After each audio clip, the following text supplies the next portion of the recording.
I'm here with Dr. Bittar from Safida, Syria. How long have you lived there? For, I'd say, 34 years. And how long have you lived in the U.S.? 5 to 6 years. How is the culture in Syria different than the U.S. culture?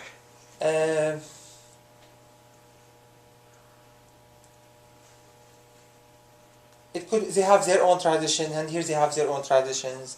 The clothes is different between regions. If it's, where I lived, it's the same, maybe the same culture as here, and the clothes and the religions, but there is different regions, different traditions. Are there any challenges in Syria, such as poverty or governmental issues? There is more poverty in Syria than here for sure, and the government is not a complete democracy like here. What are the Syrian neighborhoods like? There is small towns and rural areas, and there is big cities, which is very busy, like big cities here. Now, is Safida, where you're from, is that a big city or a small city? It's a very small town, like let's say here in Mass, 20,000 population is like less smaller than New Bedford. Yeah, it's like 20. It's around 20,000 population.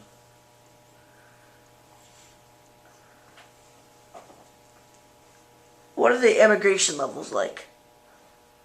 Like, America is called a melting pot because of all the immigration. People usually don't immigrate to Syria. They immigrate to a wealthier countries for better income. But now, because of the war in the neighbors in Iraq, so there is some people who came because they want to be safe. Until the war finishes, then they go back to their country. Do people from surrounding countries, do they move to Syria to get different opportunities, like such as jobs? I know you mentioned that they come for different income.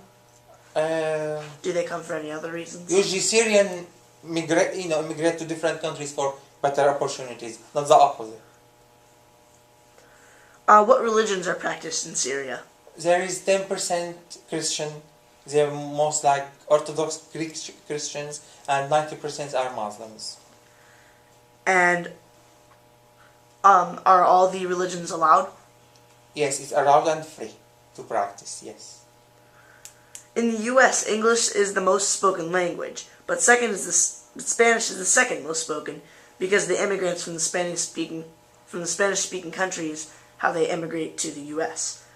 What language is spoken the most in Syria? It's 99% is Arabic. Arabic. But now, when you go to school, from 5th grade to high school, you have to learn both French and English. And then you specialize in one after you graduate. And what language is spoken the most from immigrants? I will say is English, is 80%. Do you like the U.S. better than Syria? I like to live and work in the U.S. But I also remember that I grew up in Syria. So to visit and socialize, I'd like Syria too. What cultures or traditions do you yourself still practice in the U.S. that you practiced in Syria? It's the same for me. We celebrate holidays, anniversaries, birthdays, Easter, Christmas. The U.S. had and still has discriminations against different groups and or races. Was there or is there still discriminations in Syria? There may be some. It's most religious and ethical, but it's improving. Have you been or felt discriminated in the U.S. since you moved here? Rarely. Being a doctor, how would you say the health system in Syria is different than in the U.S.? It's a big difference. Here is huge, and is very good. There is very poor, and they don't serve all the population as they deserve. Do you think there's a greater work ethic in Syria or in the U.S.?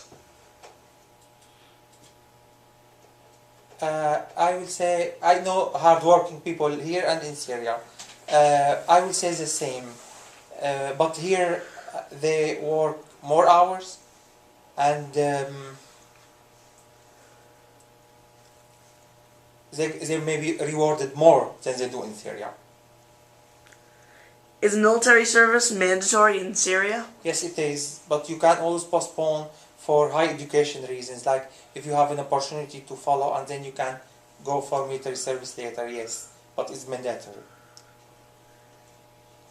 And how are women accepted in society in Syria?